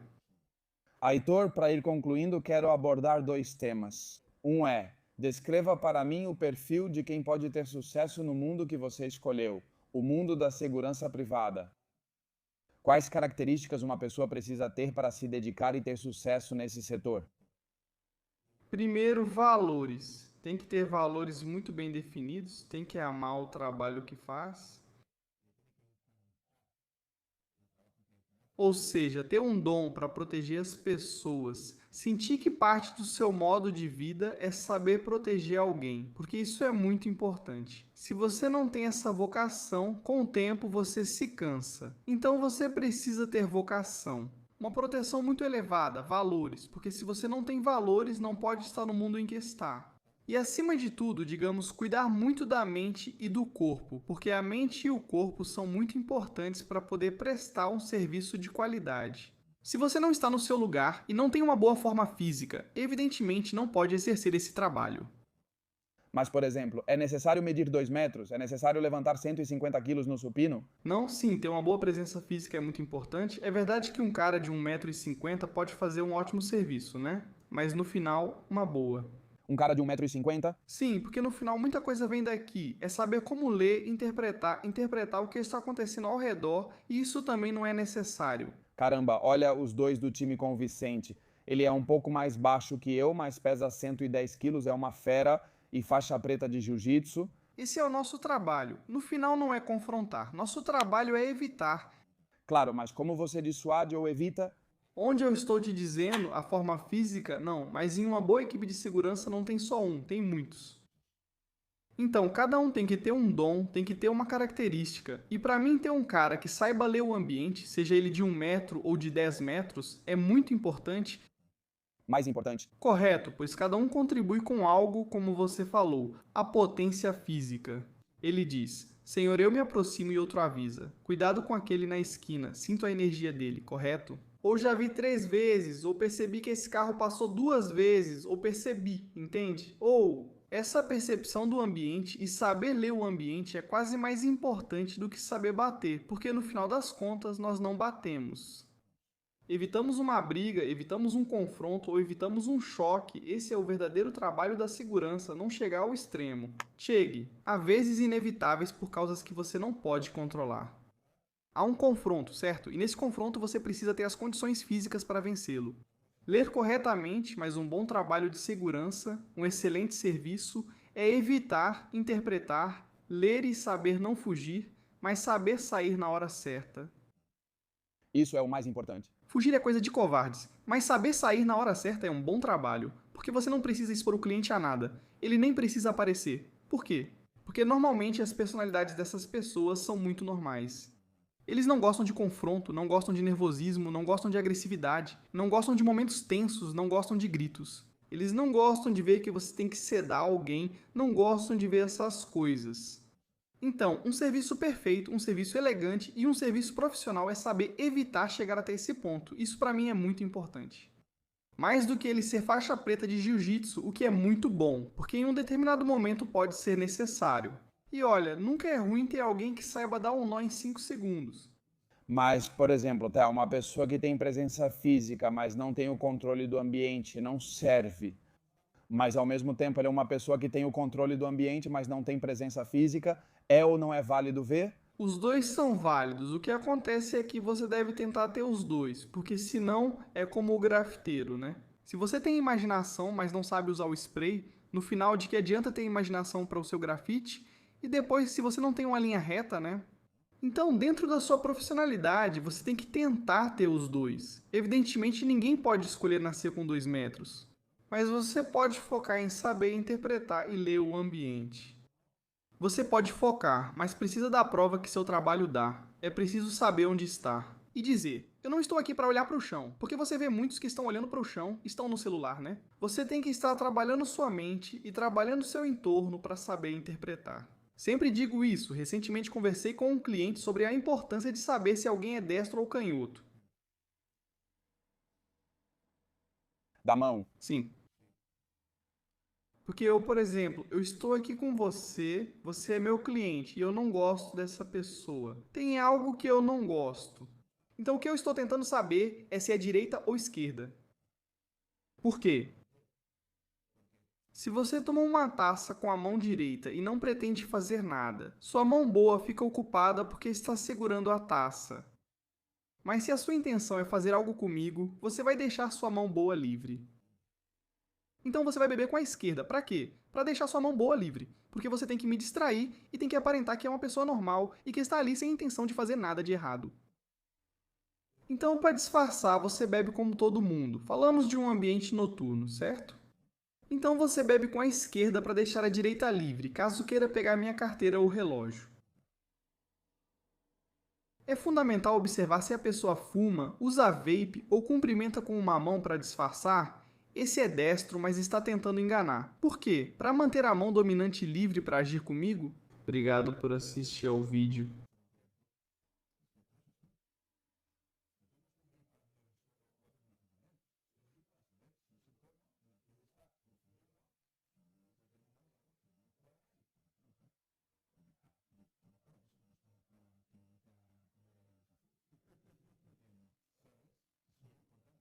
Para finalizar, último tema. Você foi segurança do Vito Quiles em Valência? Foi um trabalho complicado ou não? Foi mesmo. Em parte, sim, claro. Evidentemente, toda a confusão que ele causa, toda a confrontação que existe. Em certos momentos foi difícil. Quer dizer, não foi perigoso ao extremo, nem de longe. É verdade que tivemos alguns ataques, jogaram ovos na gente, jogaram pedras, isso é verdade. Mas também não foi um serviço muito. Esse serviço não foi pago. Esse serviço foi pelos meus valores. Porque dentro do possível, em certo ponto, eu acho muito bom que ele queira dar visibilidade. As universidades são usadas de forma diferente do que deveriam ser. E expor tudo isso como ele expôs e jogar na cara da outra parte como ele fez, me pareceu uma boa. Você não gosta dos comunistas? Não. Quando vou ao médico e perguntam de alergia, respondo: ao comunista. Que grande hábito vocês já viram? Heitor, a conversa foi muito interessante. Você disse: nunca fiz isso. Sinceramente, você tem um dom para comunicar. Você contou histórias bastante complexas, do ponto A ao ponto Z, de maneira excelente. Você faz isso muito bem. Adorei essa conversa. Tenho muito carinho por ele e por toda a equipe. Este programa é dedicado a todos que estiveram na Dana e ao povo de Valência. E se quiser, para terminar, antes de acabar, porra. Que loucura o que vivemos em Valência, né?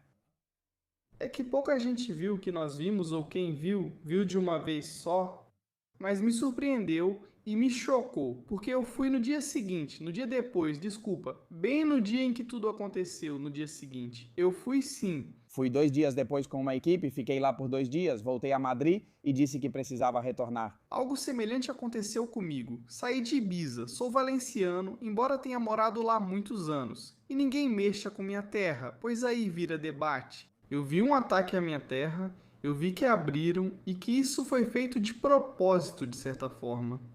Eu entendo assim, porque já com tudo o que aconteceu, Eu também entendo assim. eu entendo que abriram os tanques, abriram e abriram os reservatórios. E isso foi feito sem avisar. Sem nada. Ou veja, podem abrir, porque talvez vão quebrar. Talvez seja um jeito de funcionar, né? Tanto faz a. População, é preciso um protocolo e saber quais áreas têm mais risco de inundação, certo? E você aí cabe?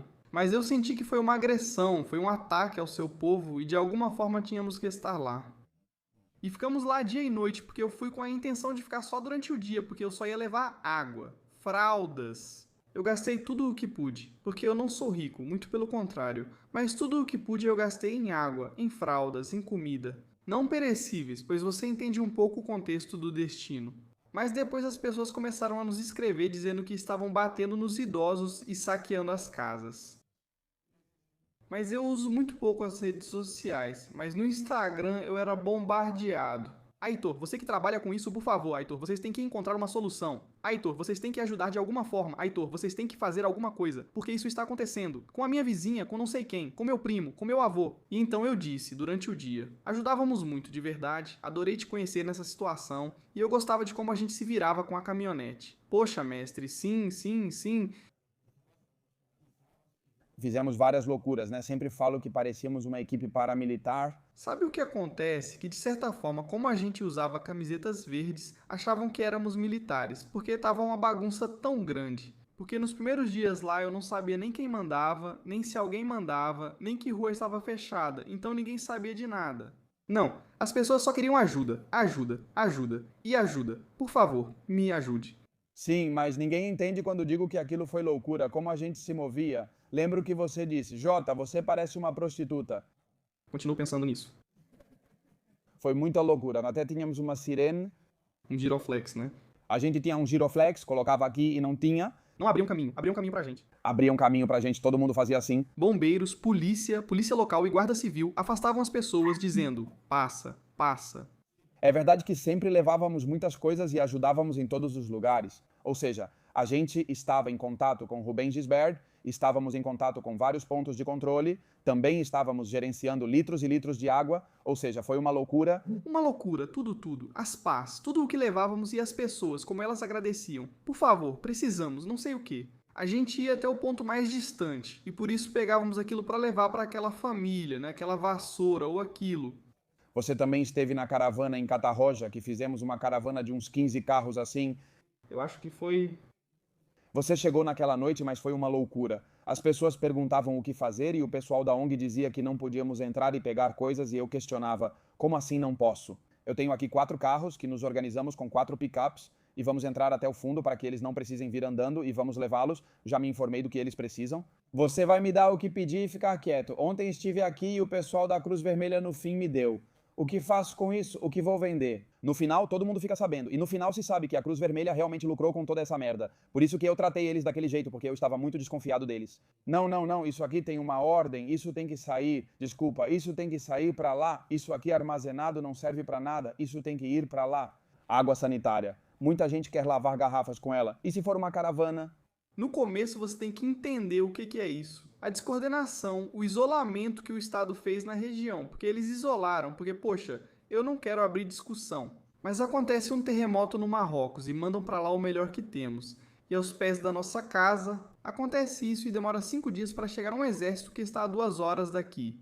Sim, e sabe o que é pior? Agora eles negam que a ajuda demorou, negam tudo. Nós não, quem tinha o carro em cima alagou.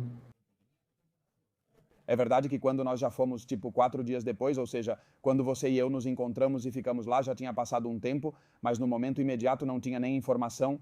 E o que eu vi foi um monte de militares. O que eu vi lá foi um monte de pessoas desesperadas que saíram dos quartéis como civis, dizendo: eu aqui, eu trabalho para isso. Eles estavam indignados, havia uma indignação massiva entre todos que estavam lá. Agora, extrapolando, você percebe a grandeza da Espanha. Sim, do que somos nós, os espanhóis. Não entendo como deixamos o país chegar a esse ponto, sabendo quem somos e do que somos capazes.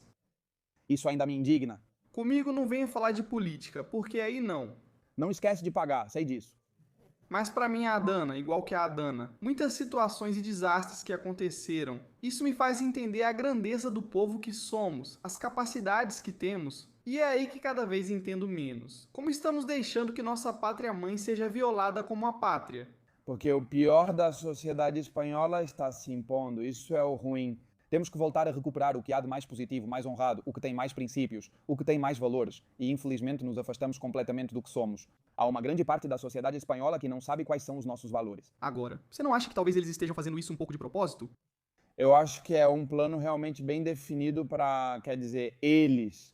A guerra do marxismo, e bom, talvez não do marxismo, mas a guerra do progressismo, do pós-modernismo, é atacar a raiz da sociedade espanhola e a raiz da sociedade espanhola jamais pode ser desvinculada do catolicismo. Esse é o verdadeiro problema e as pessoas veem, eu aceito que você não acredite em Cristo, não me importa, só não pode desvincular a Espanha do catolicismo. As festas que você tem na sua cidade com certeza são de Santa Teresa, com certeza é de São não sei o quê, ou seja, Tudo é festa de São Pascoal na cidade.